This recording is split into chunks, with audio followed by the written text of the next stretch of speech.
Trump just wiped out Iran's nuclear program, CNN tried to spin it. Now the FBI is hunting the leaker. And the vice mayor in California, she's calling on gangs to fight ICE. Roll the tape. Hurry up.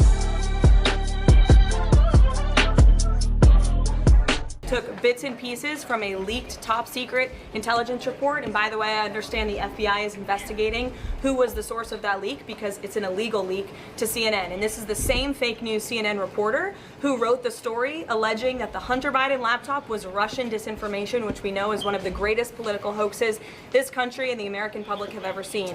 And that CNN story does not change the facts. There was a total and complete obliteration of Iran's nuclear facilities, and because of the president's strike, because of the precision of our United States military and this perfectly executed mission, Iran no longer has the capability to produce a nuclear weapon as imminently as they did prior to the strike. The American people and the world should be grateful for that, and it's disgusting that CNN and the New York Times are disparaging not just the president, but our brave men and women who helped conduct this highly successful operation. And what kind of consequence could the leaker face? They should go to jail. CNN is caught red-handed again. They didn't release the report. They didn't verify the report. They didn't show a single page. They just ran with it like Hunter Biden's laptop. But this time, the stakes are bigger.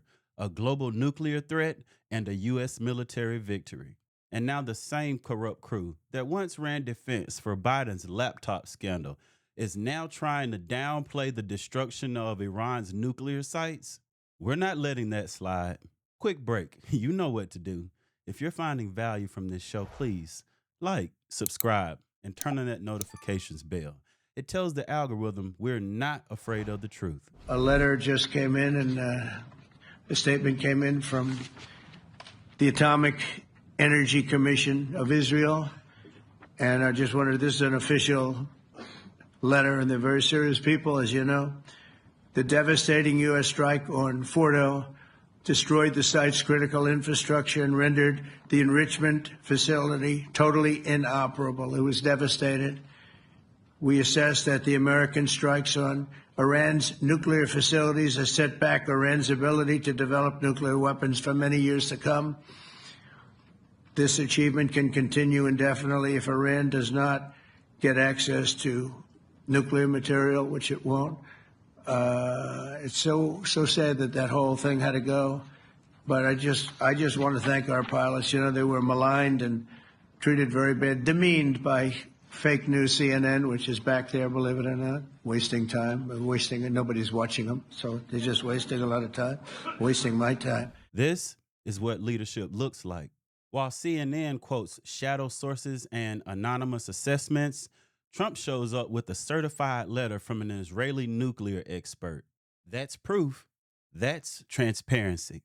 CNN wants you to believe our military failed, while the experts say Iran's nuclear capabilities have been obliterated. And when Trump gave them the opportunity to do the right thing, they doubled down on the lie. Natasha Bertrand should be fired from CNN.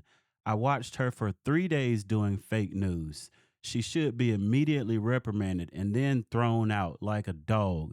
She lied on the laptop from hell story, and now she lied on the nuclear site story, attempting to destroy our Patriot pilots by making them look bad, when in fact, they did great and hit pay dirt. Total obliteration.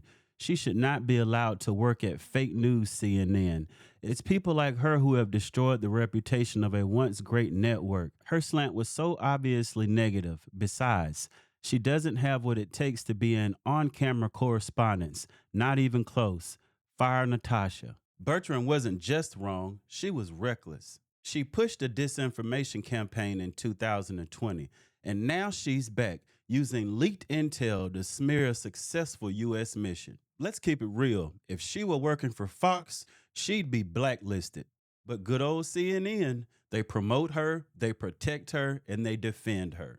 That's why trust in media is at an all-time low. Let's keep moving, because the fallout from this leak It's just beginning. Breaking news here. This comes from our producer, Pat Ward, on Capitol Hill. A White House official confirms to Fox that the Trump administration plans to limit sharing classified information with Congress after someone leaked that internal assessment of Saturday's bombings of Iran's nuclear facilities. The suggestion, I mean, if you were to read between the lines there, is that the leak came from Congress. What do you think about the White House limiting the sharing of classified information with members of Congress? Well, I think those who are on the intelligence, national security related committees like myself should have access to classified information. We are the policy makers. So for us to make a wise decision, we need access to that material. I don't know who leaked this. Whoever did should be prosecuted to the fullest extent. I think it's always treason when you leak classified information like what was done. But I do think Article 1, separate, equal branch of government, we will have access to classified information. I understand the president's frustration here completely. And I understand why he's angry about this. It should never have happened. And it was a low confidence DIA report to begin with. That means there's low confidence in the assessment that you've now heard about. So anyway, I hope the leaker is caught. I don't think it was a member, but if it was, they should be held accountable. So now, because of CNN's story, Congress is losing access to briefings. And you know what? Good. If members of Congress are leaking classified strike intel to the media, put national security ahead of politics and lock it down. They want to play games? Now they get the consequences. One, because Kelly O'Donnell did a great job trying to get information out of the president in the face of sort of some personal attacks on her and the rest of us. But much more importantly, this was not anything to do with the U.S. military or their abilities or their, patriotism, anything at all. This was a report on an initial assessment by one intelligence agency, full stop. And as you said, the president didn't like it, but it has nothing to do with the men and women of the U.S. military. And that was a tell. The fact that he keeps harping on that and is trying to manipulate the conversation to make it like the reporters who are reporting on something that part of the U.S. government is trying to figure out has to do with not liking the military, which is just ridiculous on its face. Oh, really? If it had nothing to do with our troops, why are they reporting on classified military strikes based on a leak? You knew what you were doing. You tried to frame the mission as a failure with no context, with no documents, and with no accountability. And we've got more examples. This timeline of Iran being a few weeks away from a nuclear bomb is in direct contradiction to CNN's reporting. According to U.S. intelligence assessments, Iran is 3 years away from being able to produce a nuclear weapon if they wanted to. So the facts on Iran getting a nuclear weapon do not bear out the claim at the heart of what has put the world on the verge of world war. It only set back the Iranian nuclear program by months. We got to call it like it is. It's a big deal. They got caught 5 days apart, 2 totally different timelines. And the only thing that changed, Trump's airstrikes. They went from Iran's years away to we only bought a few months. That's propaganda, that's scripted, that's sloppy, and exposed. Now, let's talk about the real threat. Right here at home. 17 illegal Iranians arrested since Sunday. The targeted operations taking place in major cities across Texas, New York, California, Alabama, Arizona, and Mississippi.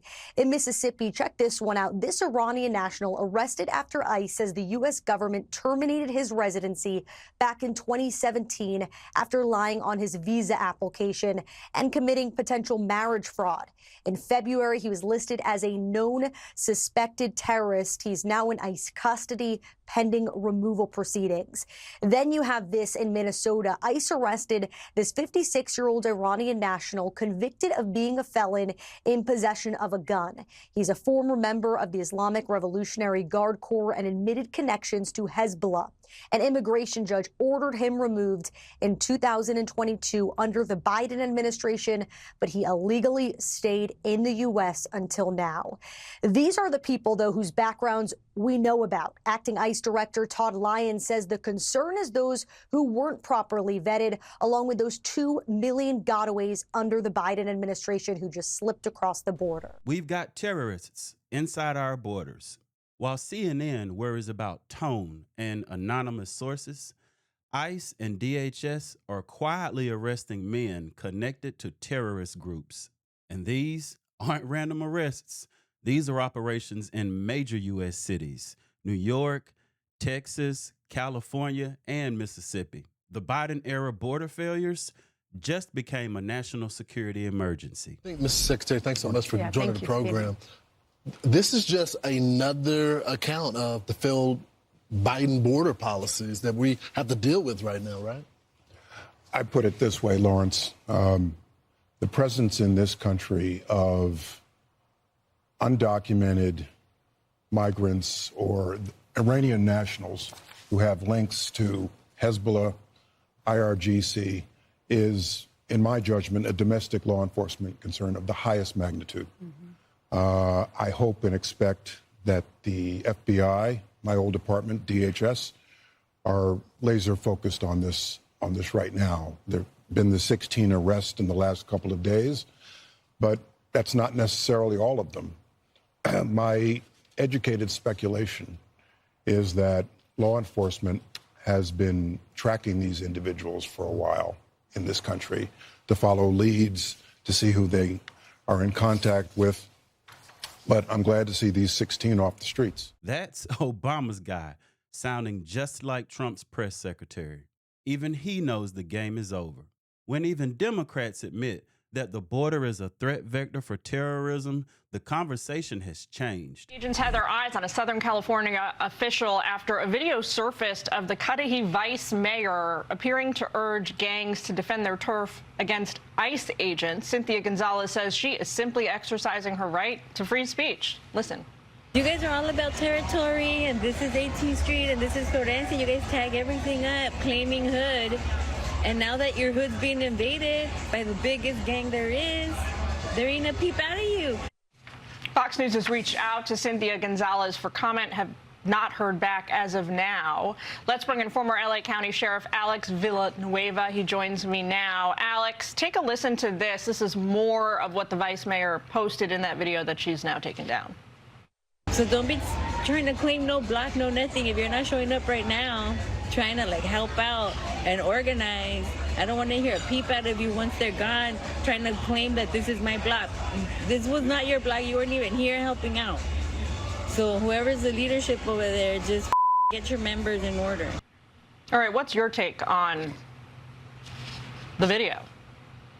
I mean, this is just morally reprehensible. I mean, you want to talk about leadership, and to think this individual is hired by UCLA in some kind of a principal leadership institute or something like that is bizarre, because she's actually advocating for violence against law enforcement from a position as an elected official, and the city right away is trying to distance them. This one's unreal. An elected official on camera telling gangs to defend their turf from federal agents. And she works for UCLA in a leadership institute. She's calling ICE a gang and rallying the 18th Street gang to rise up. That's not activism, that's sedition.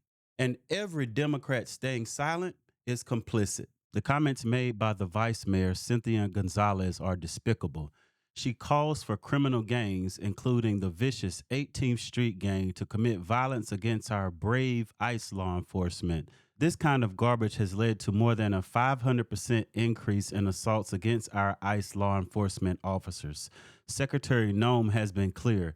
If you assault a federal officer, you will be prosecuted to the fullest extent of the law. So now ICE agents are under assault, and we've got a public official encouraging more. If a conservative or Republican had said anything like this, it'd be a national scandal. But because she's in California, there's silence and crickets. The only thing that's more dangerous than the gangs she's empowering is the media that refuses to report on it. The bottom line here is Trump, he didn't just win on the battlefield, he exposed the rot at home.